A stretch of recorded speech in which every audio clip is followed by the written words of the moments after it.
Hi, and welcome to another BREWHA video. I'm here today in the BREWHA warehouse in Victoria with pro brewer Mark Henson from Skint Chestnut Brewing Co. in Atlanta, Georgia.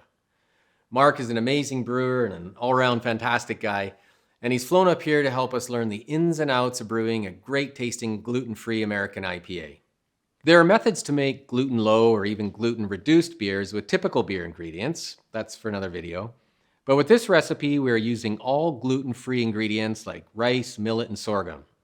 Today we'll be brewing 15 gallons or 60 liters of gluten-free beer on the BREWHA large BIAC home and pilot brewing systems with a new 5-in-1 fermenter. Mark has graciously shared his recipe, and we have put it on the BREWHA website so you can follow along or try it yourself. So welcome here, Mark. Can you tell us what led to your developing this gluten-free beer? Thanks for having me, Nathan.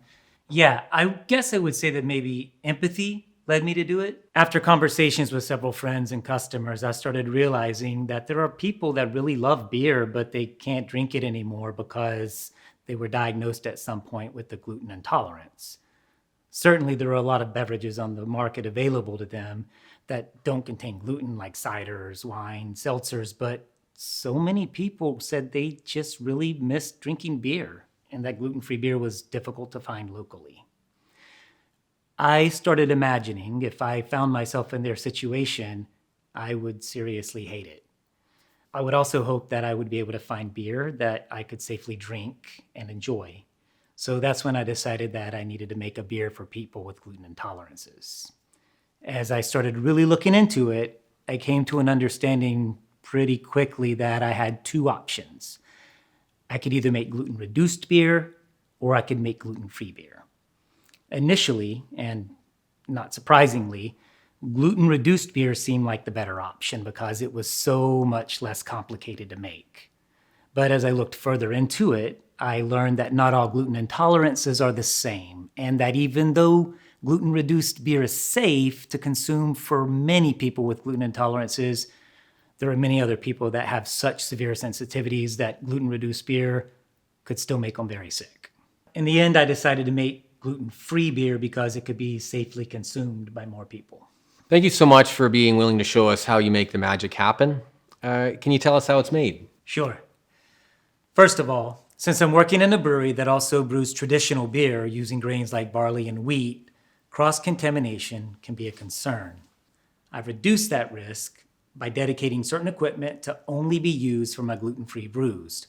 For example, I bought an extra mill for only grinding gluten-free grains. I bought a carbonation stone to only use with gluten-free beer. Also, I've dedicated a tap for only serving gluten-free beer. This is also where the BREWHA brewing system can be really beneficial. I can dedicate a single BREWHA vessel to gluten-free brewing, and when I make a gluten-free beer, it can stay in that vessel through the whole process. Since the mash, the boil, the fermentation, and the carbonation all happen in one vessel, it minimizes exposure to equipment that's not gluten-free. Essentially, my gluten-free beer can be isolated in that vessel from the rest of the brew house. Simply put, everything that this product touches needs to be considered and measures taken to prevent cross-contamination. As for my gluten-free American IPA recipe, I've worked on dialing that in for about a year now. The grains that I used in the mash are rice, millet, and buckwheat. I found that most gluten-free beers can be made with just rice or just millet or a combination of the two. They're used as a base malt, and they're also offered in a large range of specialty malts, such as crystal caramel or kilned or roasted. In my recipe, I'm using roughly 39% biscuit rice malt, which has a bready flavor, and 25% pale rice, which has more of a neutral flavor. 13% Vienna malt, which gives a little toasty flavor and it contributes a little color, and 5% light roasted millet for color and a little more toast flavor. I'm also using roughly 10% buckwheat. I use buckwheat to enhance foam stability and mouthfeel. It contributes a nutty, earthy flavor, which can be nice as an addition, but in my opinion, its flavor contributions get a little weird above 10%. This is just my opinion on this particular beer. Common recommendations that I've seen suggest that buckwheat can be used up to 30% of the grain bill, and I imagine large percentages like that might be nice in a saison or a wit beer, but not an IPA. Lastly, I had about 8% sorghum in the form of an extract syrup. I had this in the boil at flame out. Actually, I do this as a syrup because I ran out of room for more grains in my mash. Sorghum extract is great for adding fermentable sugars that won't dry the beer out. However, I found that too much sorghum can get a little gross.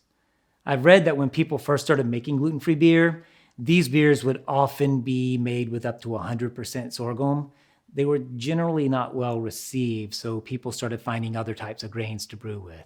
Sorghum is still used today, but it seems best if it's used as a much smaller percentage of the recipe. When purchasing grains, it is important that they are sourced from dedicated gluten-free malting and processing facilities. Great companies to buy from are Grouse Malt House and Eckert Malting. Okay, before I mash in, I add my salts. I aim for the following water profile. Calcium, 43 parts per million. Magnesium, 2 parts per million. Sodium, 19 parts per million. Chloride, 48 parts per million. Sulfate, 48 parts per million. I also add 14 milliliters of lactic acid to reach a pH of 5.3. Since gluten-free grains have lower diastatic power compared to traditional brewing grains, adding enzymes to the mash is important to help with conversion. There are a lot of enzymes on the market sold for this very purpose, and different enzymes will require different mashing processes and different temperatures. I've tried a few, and the ones that I settled on for my recipe are Ondea Pro and Ceramix Flex. I add these at 38 milliliters each when I mash in at the temperature of 128 Fahrenheit, and then rest for 30 minutes. Then I slowly raise the temperature to 145 and rest for another 30 minutes. Then I raise the temperature to 175 Fahrenheit and rest for another 30 minutes. Then I remove the grains and bring the brew to a boil. During the boil, I use all Centennial hops.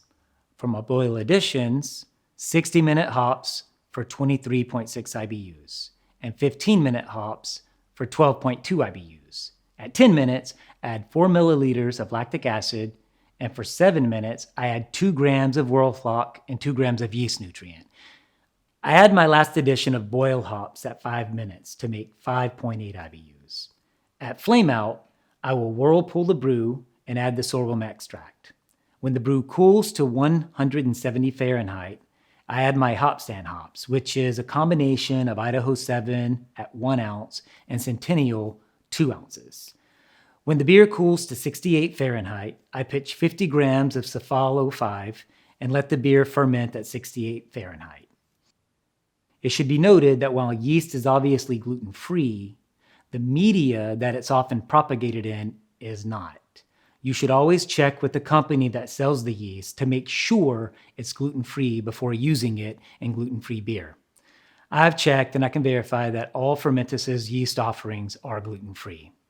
After fermentation has completed, it's about 5 days, I add the dry hops. I always change up the dry hop quantities and varieties for this beer. Here, I'm adding 7 ounces of Centennial, 5 ounces of Citra, 2 ounces of Idaho 7, and 3 ounces of Cryo Laurel.